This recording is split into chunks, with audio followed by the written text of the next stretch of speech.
কিছু আপন মানুষকে মন থেকে মুছে ফেলেছি।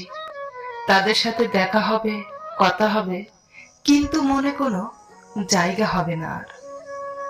সহজ সরল মানুষের সাথে প্রতারণা করলে আপনার পতনের সমস্ত ধরনের দরজা নিজে নিজেই খুলে যাবে। অতি চালাকি ধ্বংসের কারণ।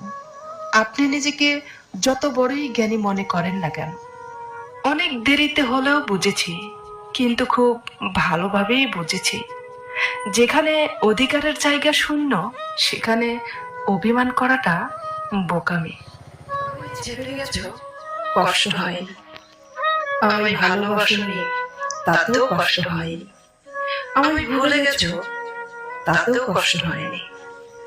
কিন্তু কষ্ট পেলাম তখন, যখন মনে হয় তুমি শুধু অভিনয় করেছো, আর আমি সেই অভিনয়টা কখনো বুঝতে পারিনি।